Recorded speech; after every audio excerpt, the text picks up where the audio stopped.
Welcome back to Fish Scales and Shrimp Tails, guys. So today, we're going to do an update on the Livebearer tank. We are week 8, I believe, somewhere in that vicinity.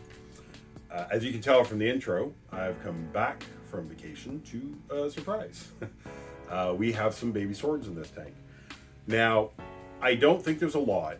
I think what's happened is one of the youngest females while I was away on vacation has dropped the babies that she had. The other two females still look overly pregnant, and they've been holding on to them much longer than your typical gestation period would be.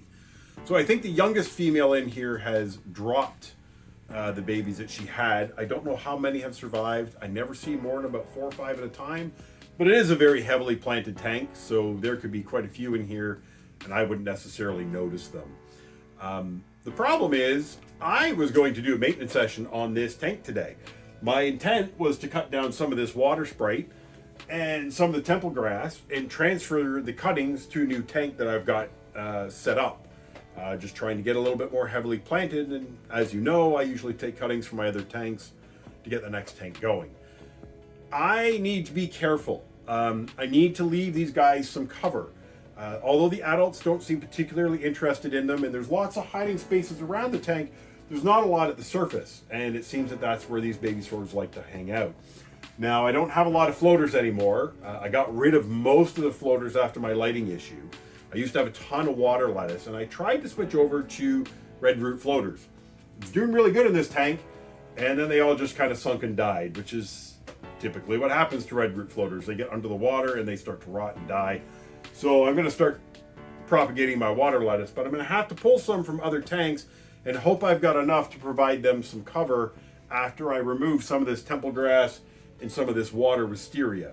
So we're going to do a bit of a tank maintenance today. We're going to talk a little bit about what's been going on with the tank and see if we can't get some good pictures of these baby swords, although they're really skittish and they're hard to get to. So we'll see what we can do today, but we're going to talk about the Livebearer tank for a little while, and let's get on with that update. I just thought, guys, before I start, I'd just do a quick scan around the tank here so you can see what we're trimming.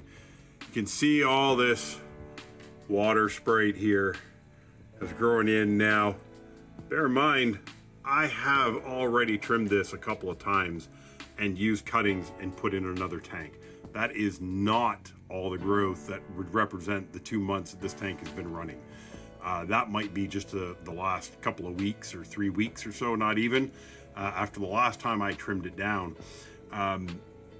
Also, you can see all the growth coming in around the bottom here, and the temple grass has grown up to the surface, and in fact, if I go above the surface, we're actually growing out of the surface. So you can see the reason we need to do a little bit of trimming.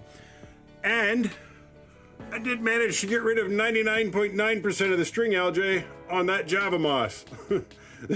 This for me is a huge win.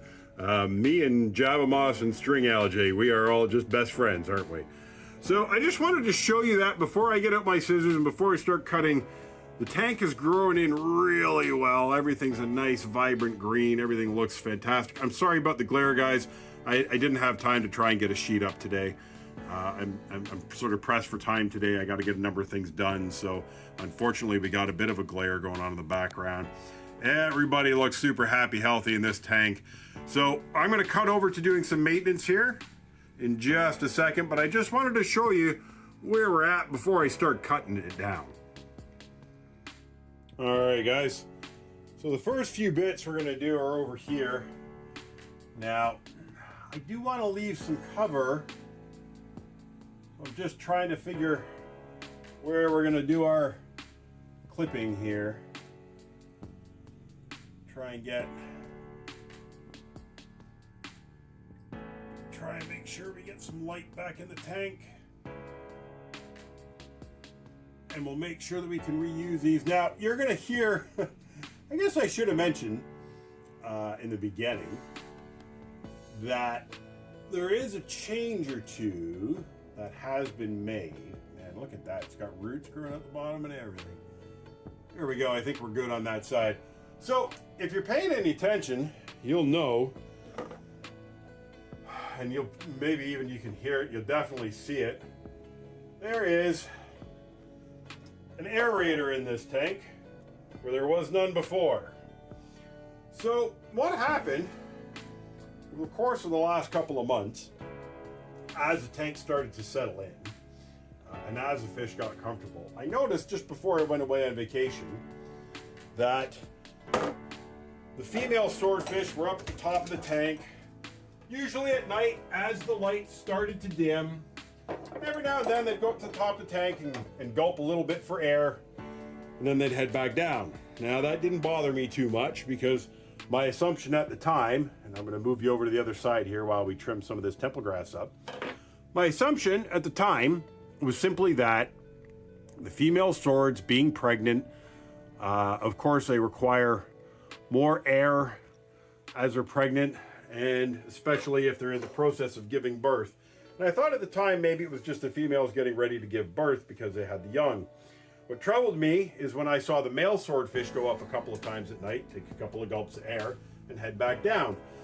Now that in and of itself is not a big deal, but when I see the male going up with some kind of consistency, every few minutes going up to the top, grabbing a gulp of air or two, and then heading back down, I know I've got an issue. And what that told me, I'm going to cut this here. Now I don't want to cut these really short because the lighting doesn't get down here real good, but I do need to trim them from growing out of the tank.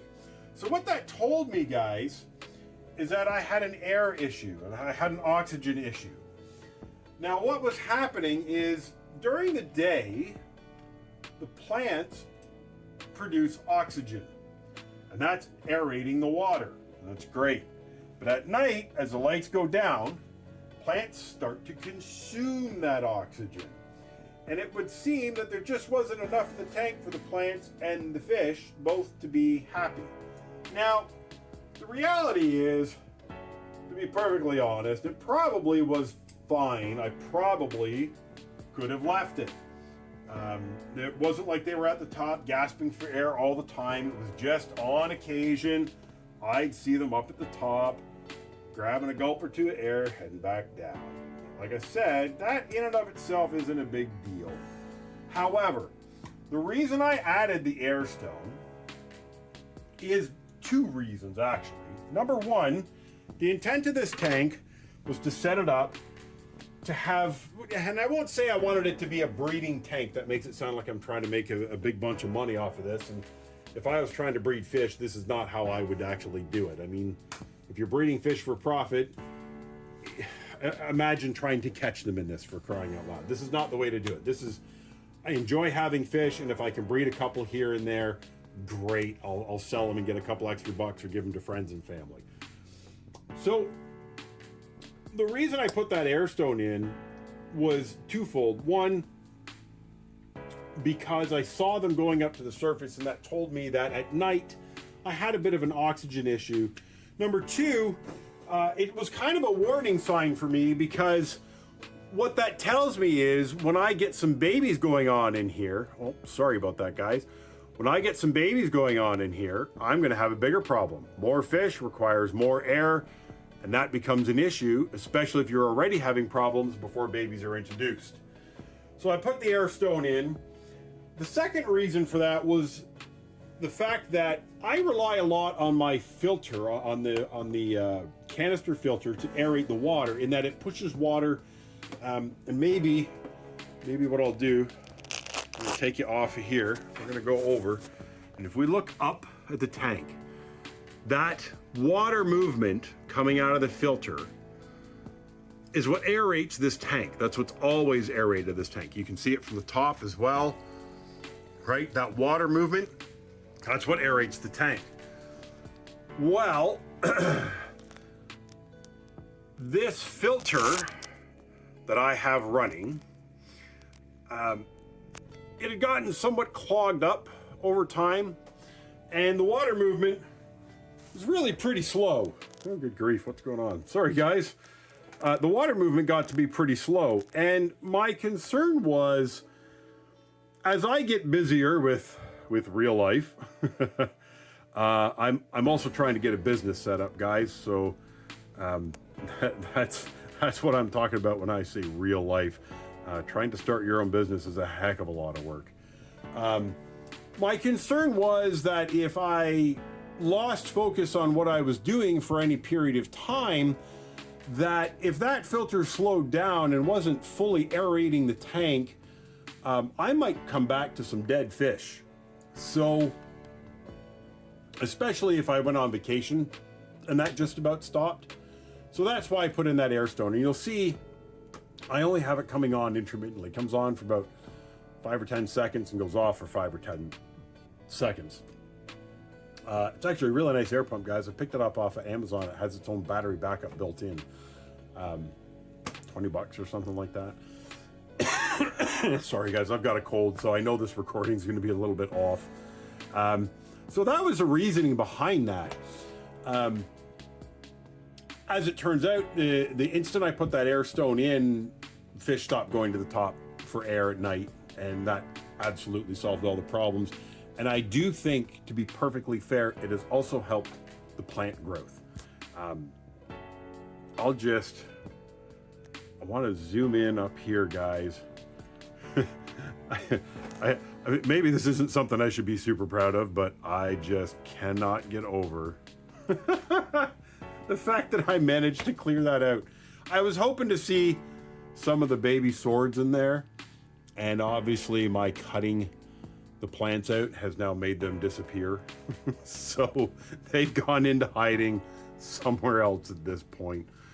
So as far as the update goes, guys, tank has been super stable, no problems.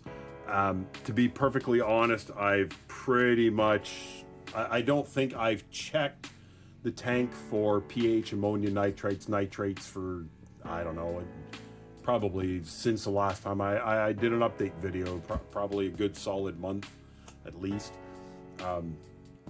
It's just, it really is a set it and forget it kind of tank right now. I mean, really don't have to do anything. I come down here, throw a little bit of food in every now and then, and the tank just cruises along. Everybody's super happy.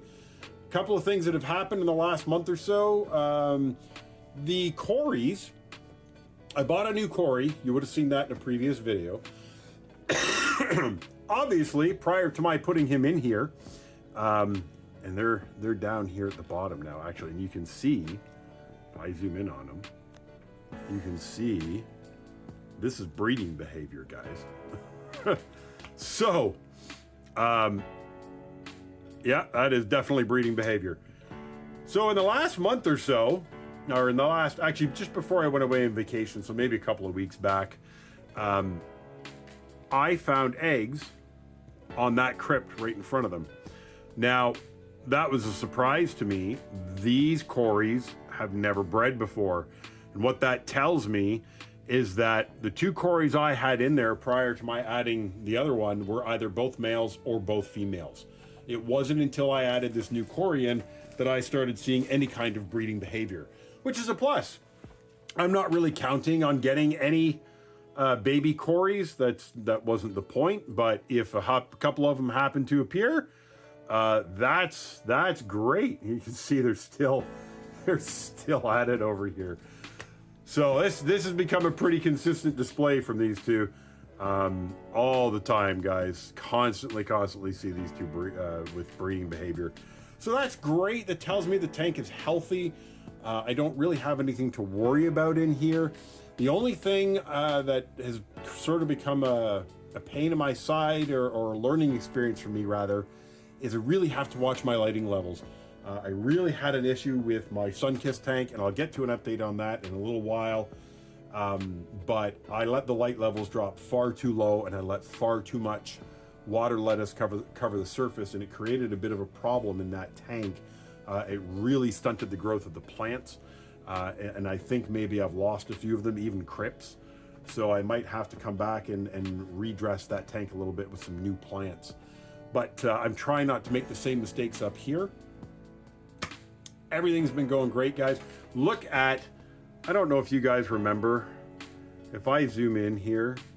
In fact, you know what I'm gonna do here? I know it makes a mess, guys. I'm gonna take her off. Look at that. And I'm sorry about the glare, guys. Look at that Echinodoros. Look at that. That, and there's still, look at, there's still new growth down there. That plant was all but dead when I put it in here, as was this thing. And again, I don't remember what these two were called. I know the other one was an Echinodoros. I'm not sure what this one was. This is doing really well. All the new growth, the red leaves. The only one that isn't doing super, super good is this one down here. And that's probably something to do with the fact that it's planted in between those two pieces of dragonstone. So it doesn't get as much light as the others do, but it's still, you know, the new growth looks healthy. It's just growing a little bit slower. So sometimes, guys, your plants just need slightly different conditions than what you're giving them, and you move them around and you find out what they like. The other thing I wanted to address, guys, sorry, I picked up a cold when we were on vacation. One last thing I wanted to address. Somebody mentioned it previously about the particulate matter in the tanks that you see. All of my tanks, when you look at them, have got a bit of, I'm just gonna zoom it. Guys, I'm really sorry that this tank always looks cloudy. As I explained in my previous video, with that light, you know, 6 or 8 inches off of the top, and with all the light behind me, it doesn't show as clear as it really is. Something you have to remember, guys, if you have particulate matter in your tank, new tank, old tank, whatever tank it is, that, you know, I saw a post on a forum once. Somebody was complaining about the particulate matter in their tanks, and a fella came on and made a post and said, essentially, congratulations, you have life in your tank. I rather agree with that statement, guys. You're never going to, if you have absolutely crystal clear, beautiful water, great for you. I think that's fantastic. But I'd also question what you're doing for setup, because I have a feeling you might not have, well, I don't want to say you don't have a healthy tank, guys, but in all my years of fish keeping, I very rarely get super, super crystal clear water. And the only time I do that is in a non-planted, non-dirted tank. There's so much organic material in a tank that is growing, decomposing, being recycled. Dragonstone is essentially clay, like hardened clay. So of course in water that does slowly break down. Your plants slowly break down. The dirt in the bottom of the tank, the particulate matter there, slowly gets cycled up through the sand, up through the roots of the plants, the fish waste, all of that. You are always going to have some particulate matter in your tank. I don't know how you ever get away with that without massive filtration. And that's not what I'm after. I'm after a simple, easy planted tank setup that I don't have to worry about every week doing water changes and testing water and putting in additives. Guys, I haven't done a water change on this tank since I set it up. That's 2 months ago. Now, to be fair, I am probably going to pull about 5 gallons out of here in the next couple of weeks for one reason and one reason only. The tannin level is getting a bit darker than I want to see it. I like tannin in the water, I really, really do. But again, lessons I learned from my Sunkist tank, I let it get far too dark.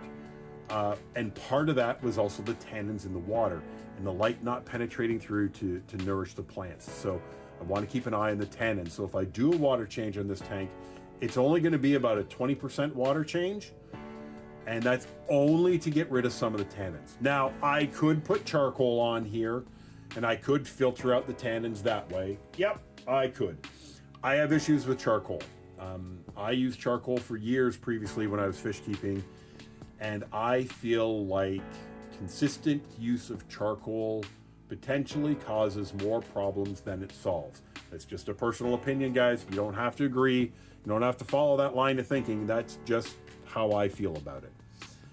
So 8 weeks, guys, and tank's looking pretty good. Trimmed it down. Everything's really healthy.